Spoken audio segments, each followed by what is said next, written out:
Hello everyone, welcome back to our YouTube channel. So this video is all about last 1 week strategy of IBPS PO mains exam. So मैं आपको बताने वाली हूँ कि last 1 week के according मैं क्या कर रही हूँ, किस टॉपिक पे मैं ज़्यादा फोकस कर रही हूँ, कौन से सब्जेक्ट में कितना ध्यान दे रही हूँ. तो चलिए स्टार्ट करते हैं वीडियो. तो सबसे पहले मैं बात करूँ जीए की. और देखिए अभी जैसा टाइम है सिर्फ 1 week है आपके पास, और इस टाइम पे अगर आप लोगों ने जीए स्टार्ट नहीं किया है तो आप लोगों के लिए बहुत मुश्किल होने वाला है. और जिन लोगों ने स्टार्ट कर दिया है पढ़ाई पहले से ही, तो मैं बता दूं, अगर आपने स्टार्ट नहीं किया है तो आप वीकली या मंथली पीडीएफ से एटलीस्ट नवंबर, अक्टूबर, सितंबर और टाइम मिला तो अगस्त, ये 4 मंथ को कवर कीजिए. नवंबर मैं तो बोलूँगी आप 3 week का कर लेना. 25 तक तो करना पॉसिबल नहीं है, बट अगर हो पाया तो कर लेना, वरना 3 week का सफिशिएंट रहेगा. नवंबर का 3 week कर लेना, फिर अक्टूबर और सितंबर. और जो लोग कर चुके हैं उनके लिए बहुत ही अच्छी बात है, आप लोगों को बस रिवीजन करना है. मैं भी बस रिवाइज़ कर रही हूँ, क्योंकि मैंने पहले वाले एग्ज़ाम्स में अगस्त और सितंबर थोड़ा बहुत मैंने पढ़ रखा था, बट अभी 1 month हो गया है तो मैं भी बहुत सारी चीज़ें भूल गई हूँ. तो मैंने भी स्टार्ट किया है, मैं नवंबर कर रही हूँ अभी. उसके बाद अक्टूबर मैंने रिवीजन कर लिया है, तो इसी तरीके से मैं करूँगी. और अगर टाइम मिले आपको तब आप जुलाई या जून देखना, और अगर आपको टाइम नहीं मिलता है तो एटलीस्ट आप जुलाई का बैंकिंग पढ़ कर जाना. आप वीकली, मंथली या से रिवीजन कर सकते हो पीडीएफ से. और किसी की भी पीडीएफ, अगर पीडीएफ आपको पढ़ना अच्छा नहीं लगता तो आप वीडियो से भी देख सकते हो. इंग्लिश की मैं बात करूं तो इंग्लिश में बहुत ज़रूरी है इस एग्ज़ाम में रीडिंग करना. तो आप टॉपिक टेस्ट दे सकते हो प्रैक्टिस मॉक में या अड्डा में. टॉपिक टेस्ट बहुत सारे मेंस के आपको मिल जाएंगे फ्री ऑफ कॉस्ट, वो भी, तो आप वहाँ से जाके दे सकते हो. या फिर अगर आपको सेक्शनल देना है तो आपने अगर किसी का भी मॉक परचेज़ कर रखा है तो वहाँ से सेक्शनल दे सकते हो. नहीं तो फिर हर एक ऐप में एक एक सेक्शनल तो फ्री रहता ही है, तो आप वहाँ से भी अटेम्प्ट कर सकते हो. बट अगर टॉपिक टेस्ट आप दोगे तो वो ज़्यादा बेटर होगा. उससे आप आरसीज़ मतलब ज़्यादा से ज़्यादा आरसीज़ सॉल्व करो, नहीं तो फिर एडिटोरियल रीडिंग करो. उससे क्या होगा, आपकी रीडिंग इम्प्रूव होगी. सो ये रहा इंग्लिश. नेक्स्ट मैथ्स और रीजनिंग की बात करूँ तो इसमें मैं एक ही चीज़ बोलूँगी, आप कोई भी नया टॉपिक स्टार्ट मत करना. अगर आप लोगों ने कब मैथ्स का कोई, अगर जैसे प्रोबेबिलिटी हो गया, मेंसुरेशन हो गया, अगर ये सब नहीं पढ़ा है तो अभी मत स्टार्ट करना, वरना बहुत ज़्यादा प्रेशराइज फील होगा आप लोगों को.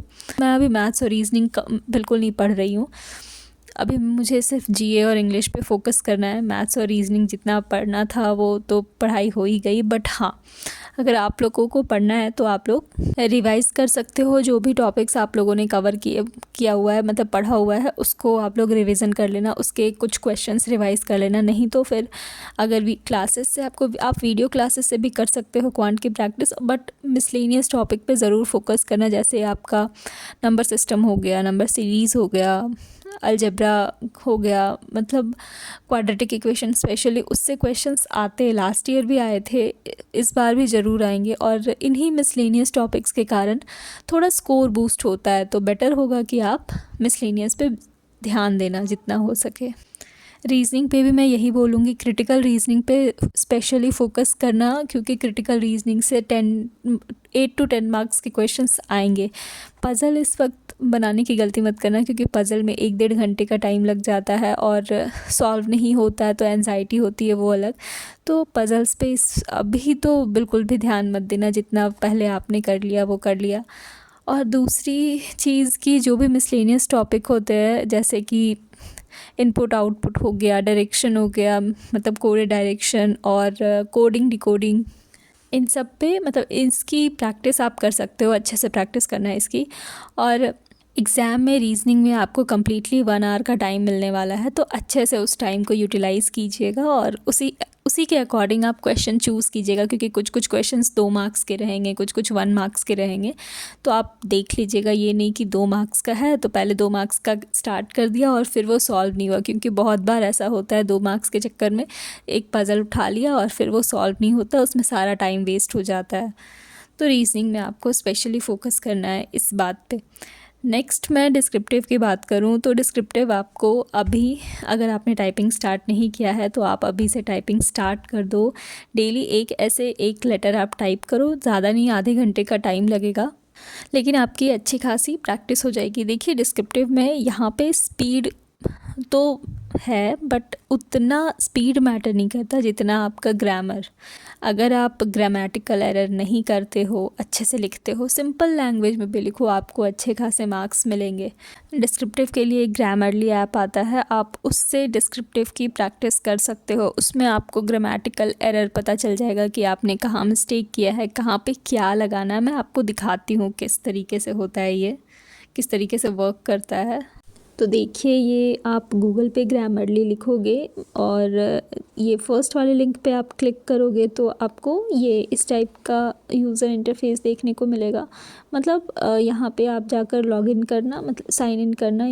ये देखिए मैंने साइन इन किया तो मुझे ये ऑप्शन आया कि आप किस में लिखना चाहते हो, तो आप जिस में भी लिखना चाहते हो। मैंने वर्ड, गूगल डॉक, ये सब पे क्लिक किया था। आपको जिस पे भी लिखना है आप क्लिक करना और फिर नेक्स्ट कर देना, तो आपको ये पेज मिलेगा। यहाँ पर आपको ये जो लेफ़्ट साइड है वहाँ पे क्लिक करना है, तो इस टाइप का गूगल डॉक खुल जाएगा। यहाँ पर कुछ भी मैं आपको लिख कर दिखाती हूँ। जैसे मैंने कुछ भी मैं ग्रामेटिकल एरर करूँगी तो वो सही हो जाएगा या सजेशन देने लगेगा। जैसे मैंने यहाँ पे 2 लिखा है तो फर्स्ट कैपिटल में होता है, तो जैसे ही मैंने 2 लिखा, यहाँ पे मैं दिखाती हूँ आपको,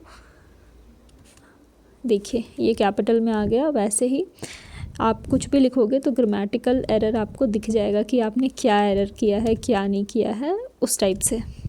देखिए मैंने मैनेजर लिखा था, मैनेजर में मैंने डब्ल्यू लगा दिया तो यहाँ पे ग्रामेटिकल एरर दिख रहा है। और फिर जब मैं यहाँ पर कर्सर को लेकर जाऊँगी तो यहाँ पे दिख जाएगा कि क्या मिस्टेक है। मैं दिखाती हूँ आपको वो भी करके। देखिए मैंने आई के साथ आर लिखा था तो वहाँ पे शो कर गया कि यहाँ पर एम आएगा। तो इस टाइप का मिस्टेक अगर आपका रहेगा तो वो दिख जाएगा कि आपने क्या मिस्टेक किया है। जैसे कि ये स्मॉल आई है तो यहाँ पे भी लाइनिंग आ गया, यहाँ पे भी लिख रहा है कि क्या आएगा क्या नहीं वो। तो बस ऐसे आप ग्रामरली से अपना ग्रामर एरर चेक कर सकते हो, तो आप इसको यूज़ कर सकते हो डिस्क्रिप्टिव लिखने के लिए। एंड लास्टली ये कुछ रूल्स है जो डिस्क्रिप्टिव लिखते वक्त आपको ध्यान रखना है। इस टाइप का आपको देखने को मिलेगा एग्ज़ाम में, तो आप ये अच्छे से पढ़ लेना कि कैसे क्या वर्क करता है क्या नहीं। इससे आपको बहुत हेल्प मिलेगी एग्ज़ाम में। So that's all for today. और अगर आपको मेंस से रिलेटेड या डिस्क्रिप्टिव से रिलेटेड किसी भी टाइप के कंटेंट की ज़रूरत है तो आप मेरा टेलीग्राम चैनल ज्वाइन कर लेना, लिंक डिस्क्रिप्शन बॉक्स में गिवन है। So that's all, thank you so much for watching. Score आते ही मैं शेयर करूँगी। Thank you so much.